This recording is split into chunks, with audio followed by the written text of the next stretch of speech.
canal Futebolaço, eu sou o Dieguinho. Bom, galera, tá entrando no ar aí o nosso primeiro vídeo do dia. Como sempre, recheadaço de informações. Antes de começar a trazer as notícias, peço para você deixar aquele like marotaço que ajuda a gente bastante. E claro, se for a primeira vez aqui no canal, não esqueça de se inscrever, ativar o sininho das notificações. Além também, claro, de seguir a gente lá no Instagram, beleza? E também, você que gosta de fazer apostas esportivas, eu super te recomendo a Bet7k. A Bet7k é a grande parceira aqui do canal Futebolaço. No seu primeiro depósito, eles dobram o valor. Botou 10, vira 20, 20, vira 40, 50, vira 100. Indicando um amigo, você ainda ganha R$20 para apostar. Lembrando que o limite máximo de bônus são R$1.200. Bet7k, parceira do canal Futebolaço. O link tá aqui, ó, na descrição do vídeo e no primeiro comentário fixado. Bom, galera, a situação é a seguinte. Jorginho já comandou a equipe ontem. Teve uma reunião com o Paulo Brax e todo o elenco do Vasco e será apresentado daqui a pouquinho lá no CT Boacir Barbosa. Inclusive, estou partindo para lá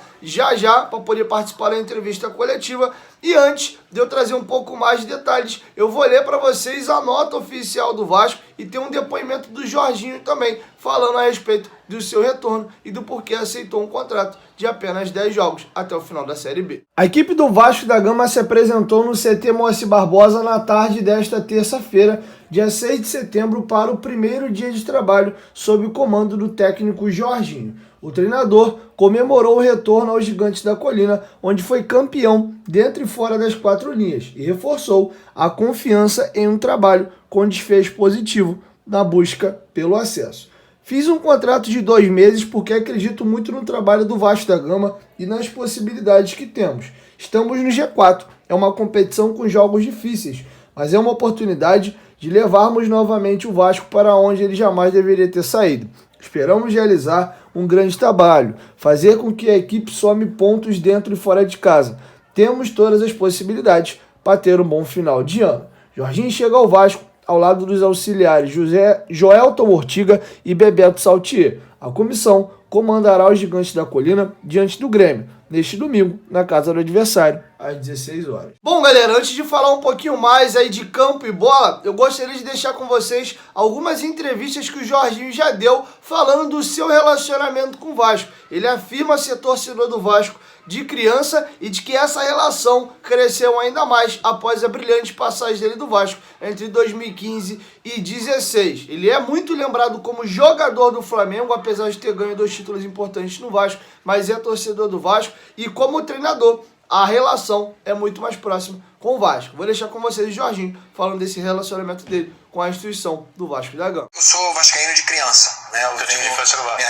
Minha família toda é vascaína. A minha ligação com o Vasco é mais forte porque eu passei um excelente momento no Vasco em 2015 e 2016. Apesar de ter descido, já cheguei lá, o time já estava na última colocação. Conseguimos fazer uma grande campanha no segundo turno, inclusive campanha de Libertadores. Não conseguimos livrar, mas conseguimos ser campeão carioca invicto e conseguimos trazer o time de novo para a Série A. Talvez por isso a torcida do Vasco tenha um respeito e um carinho muito grande.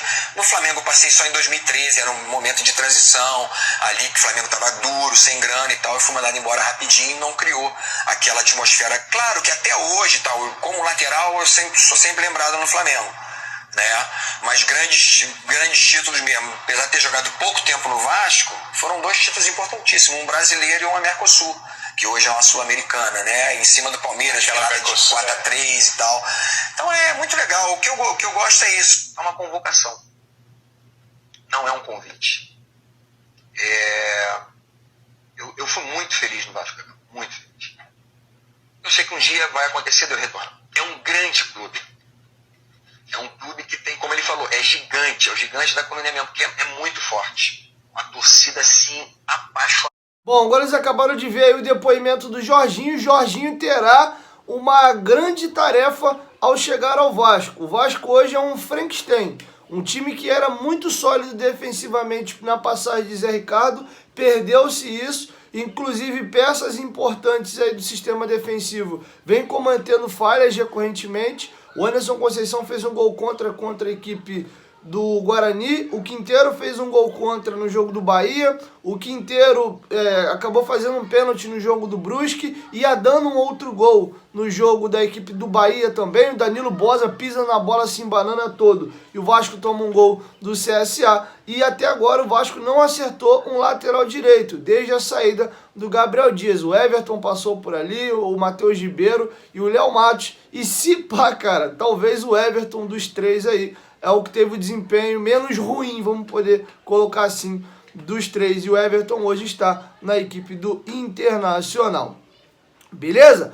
Dito isso, além disso, o Jorginho vai ter um problema para resolver também, que é o ataque. Os pontas do Vasco no começo do campeonato era Peck e Figueiredo, vinham muito bem, mas perderam a sua qualidade e acabaram saindo do time titular. Hoje quem vem jogando é o Egnaldo às vezes, o Marlon Gomes, aí tem hora que o Tubarão joga por ali, o Alex Teixeira os primeiros jogos vinha jogando por ali, não funcionou, fez uma boa partida de camisa 10 contra a Ponte, já não repetiu essa boa atuação jogando de 10 contra agora a equipe do Brusque, apesar de ter feito 2 golzinhos ali dentro da área, sofreu um pênalti contra o Guarani, tem se mostrado um jogador que tem entregue alguma coisa quando está dentro da área. Jorginho vai ter essa missão de aonde encaixar o Alex Teixeira no time. Para sua estreia contra o Grêmio, vamos começar a falar de Grêmio já agora, ele não tem Egnaldo, Egnaldo se apresentou à seleção brasileira e volta só para o jogo do Náutico em São Januário na sexta-feira da semana que vem. Então, e outro detalhe importante também, Nenê, que foi poupado no último jogo, está apto a jogar, assim como também Raniel, após 3 jogos fora por um desconforto na coxa, também estará apto a jogar. Agora o Jorginho vai ter que ver como é que ele vai encaixar esse time do Vasco, que precisa acertar o lateral direito, e o Jorginho é um dos maiores laterais direitos da história do futebol brasileiro, acertar o miolo de zaga aí, e o sistema defensivo que fragilizou-se desde a saída do Zé Ricardo, e tentar achar um time do meio para frente aí, porque certeza mesmo hoje no Vasco é só o Nenê de meia e o Andrei e o Yuri Lara. Agora os pontas e o atacante, isso aí tem mudado com uma certa frequência e o desempenho não tem melhorado. Falando agora de próximo adversário, a equipe do Grêmio, o Vasco não vence o Grêmio lá no estádio do Grêmio desde 2006. O Vasco jamais venceu na Arena do Grêmio, que é o novo estádio do Grêmio. A última vitória foi lá no Olímpico em 2006. E à época, o Vasco vence por 2-1 de virada e o técnico do Vasco era, inclusive, Renato Gaúcho. Desde então, 2015, o Vasco perdeu, considerando os jogos agora da Arena do Grêmio, perdeu por 2-0, 2017 perdeu por 2-0, 2018 perdeu por 2-1, 2019 perdeu por 2-1, 2020 perdeu por 4-0. E agora um dado também curioso, os números de Renato Gaúcho enfrentando o Vasco. Renato já jogou contra o Vasco em 19 oportunidades comandando outras equipes. O número do Renato jogando contra o Vasco são 19 jogos, 8 vitórias, 6 empates e 5 derrotas. Aproveitamento de 52%, 28 gols marcados e 20 gols sofridos. Eu vou trazer para vocês aqui números dele por equipes diferentes. Pelo Fluminense, ele perdeu para o Vasco em 2003 por 2-1, perdeu para o Vasco em 2003 de novo por 2-1, que foi ali as finais do Campeonato Carioca,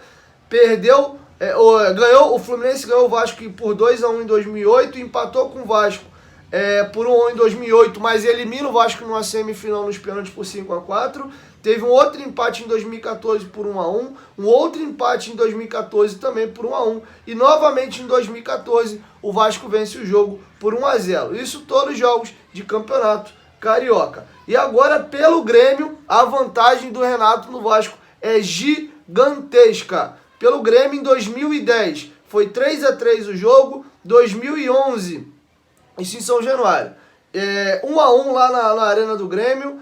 2013, 3-2 Grêmio em São Januário. 2013 novamente, 1-0 Grêmio jogando na casa do Grêmio. 2017, 2-0 Grêmio jogando no estádio do Grêmio. Em 2017, vitória do Vasco por 1-0. Aquele gol do Matheus Vital, com o Vasco com a punição sem torcedor no estádio, foi 1-0. 2018, 1-0 também vitória do Vasco em São Januário. 2018, 2-1 pro Grêmio lá na casa do Grêmio. 2019, 2-1 pro Grêmio na casa do Grêmio. 2019, 3-1 pro Grêmio na casa do Vasco.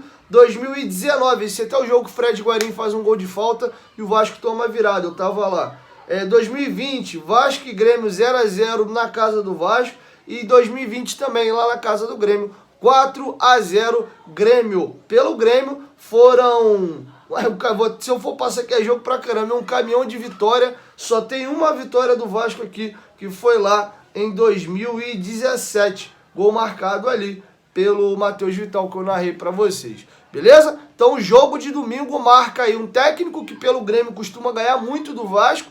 Ao longo da sua passagem, somando Fluminense e Grêmio, ainda tem um retrospecto de 52%, ou seja, pouco mais da metade dos pontos ele costuma ganhar jogando contra o Vasco. E lá dos domínios do Grêmio, o Vasco não ganha há 16 anos. E aqui fica uma vergonha e um constrangimento como torcedor do Vasco. O Vasco tem acumulado contra outras equipes grandes do futebol brasileiro esses vexames. Não ganha do Corinthians nem em casa nem fora desde 2010. Contra o Grêmio lá não ganha desde 2006. Em casa de vez em quando ainda entrega uns pontos pro Grêmio.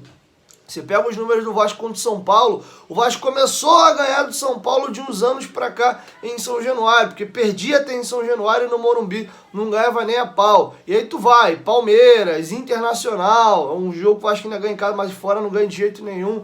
Então você vê isso acontecendo, ficamos em mais de 10 jogos sem ganhar do nosso maior rival. Então o Vasco vem definhando esportivamente, bizarramente. Até o Bahia, que não é uma equipe de ponta, com todo respeito, das principais equipes aí do futebol brasileiro, e o Vasco não ganha do Bahia lá desde a década de 80, jogando na Arena da Fonte Nova. Teve uma vitória em Pituaçu em 2012, mas mesmo assim daí pra frente colecionou alguns 3 a 0. No último jogo, 3 a 1. A diferença é que nós fizemos um golzinho que, por sinal, foi marcado contra. Beleza? É isso. 1, 2, 3. Futebolaço. Tamo junto, família. E daqui a pouco eu volto aí numa parte da tarde, já com a entrevista coletiva do Jorginho e mais alguma informação. Valeu, fui!